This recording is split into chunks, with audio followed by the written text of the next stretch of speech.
Alrighty trainers, TaeganAdventures here, and as you may know, as part of the Ultra Bonus Unlock, Mewtwo will be coming in a few hours time actually, replacing Deoxys in Tier 5 raids in Pokemon Go. Mewtwo will be available in its shiny form as well as being able to learn Psystrike as a charge move. Mewtwo is pretty much a force to be reckoned with, as you already know, so this video will basically go into the recommended counters as well as how Psystrike compares to its other movesets like Psychic, Shadow Ball, and so on. So first and foremost, let's compare Mewtwo's best Psychic-type movesets as well as Mewtwo with Focus Blast and Shadow Ball. Mewtwo with Focus Blast and Shadow Ball are by far two of the most important coverage moves, especially for neutral DPS. Focus Blast covers for Mewtwo's Dark-type weakness, and of course Shadow Ball covers for Mewtwo's Ghost-type weakness. Mewtwo with Confusion and Shadow Ball make for a huge generalist, and is currently one of the most used generalists in today's meta. So if you have a Mewtwo with the EX Legacy move of Shadow Ball, definitely keep Shadow Ball around because it is in pretty limited supply.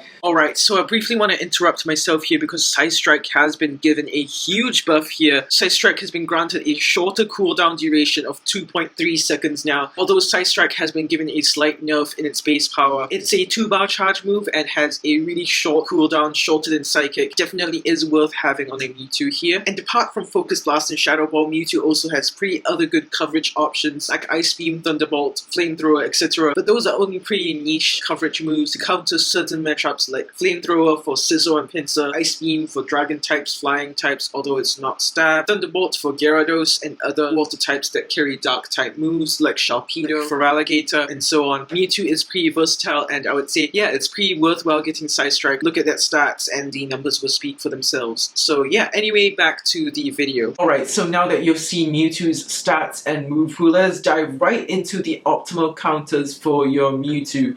Now, Mewtwo is a pure Psychic type, just like Deoxys, so you can actually use the same counters you have been using for Deoxys. Basically, Tyranitar, Weavile, and Houndoom for your Dark types. Those are pretty much your sleeper picks, especially Tyranitar since it has the bulk. Pretty decent attack as well, very respectable stats as you can see on screen. Weavile, a bit of a glass cannon, but it's still definitely usable on a Mewtwo here. Houndoom stats are in a pretty weird spot, so you might want to use Houndoom sparingly. Definitely focus on your Tyranitar or Weaviles if you don't have Tyranitars. Apart from that, you can also use Alolan Muck because of its bulkiness. Alolan Muck is a pretty niche pick, especially for Great League, but Alolan Muck is also a pretty good Psychic type counter, being Dark type itself. The Dark type cancels out its Psychic type weakness, instead making it an immunity, well, in inverted commas of course. Immunities don't actually exist in Pokemon Go, but I digress. For the Ghost types, you ideally want to use a Giratina Origin. With Shadow Claw and Shadow Ball, it's got very good bulk, very good TDO, although I've not listed it on screen. It's basically a very bulky version of Gengar. Gengar is a glass cannon, so you might want to use it with caution. Also, Gengar being part poison type means that it is weak to Mewtwo's Psychic type attacks. Now, although it's not a Ghost type, Mewtwo gets a pretty honorable mention because, like I said, Mewtwo does have Shadow Ball, so it can hit Psychic and Ghost type super effective. Mainly, we are focusing on Mewtwo's capability of hitting Psychic type attackers because Mewtwo with the Shadow Ball as the charge move can be a very good counter against another Mewtwo, especially because Mewtwo does resist Psychic type moves. Unfortunately though, both Mewtwo's fast moves are Psychic type, meaning that opposing Mewtwo will resist Mewtwo's Psychic type moves, so most of the damage is banking on Shadow Ball, doing the lion's share of the damage. Now in terms of the bug types, they're not very meta relevant at present, but there are only two bug types that are pretty much relevant here. Pinsir and Scizor are your only two good bug types that are pretty usable, I guess, although Scizor does have a very awkward stat distribution here. So Pinsir and Scizor you might want to consider using if you don't have any of the Dark and Ghost types I have mentioned just now. If you want Mewtwo's 100% IV CPs, it is 2387 in non-weather boosted conditions, which is any other weather apart from windy weather, and 2984 for weather boosted conditions, which is windy weather. To comfortably beat a Mewtwo in Tier 5 raids, you need 2 to 5 trainers at level 30 or higher. Of course, bring more firepower if you need. Perhaps if you don't have the right counters, bring someone who does have the right counters, adequately powered up to about level 30-ish. You don't need to go above level 30 to use these counters in Tier 5 raids, especially on a Mewtwo. Mewtwo is pretty glassy, so it should go down relatively easy compared to Deoxys. And if you're lucky enough to play in an area with windy weather, definitely try hunting for Mewtwo in windy weather. You're likely to find weather boosted Mewtwo. If you're lucky to live in a foggy area as well, definitely try and hunt in foggy Foggy Weather because that is when your Dark and Ghost type moves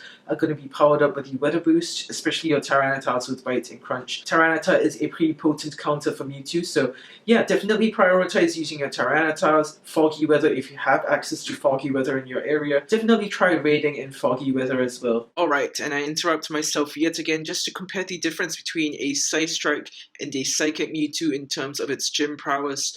Now, just to further observe the effect that Psystrike has on Mewtwo, I've pitched Mewtwo up against Lugia, Azelf, and Alakazam, three of the most popular Psychic types in the meta, and just basically compared Mewtwo against these Psychic types, pitching these Psychic types against a Machamp at level 30 with perfect IVs in all stats and counter and dynamic punch.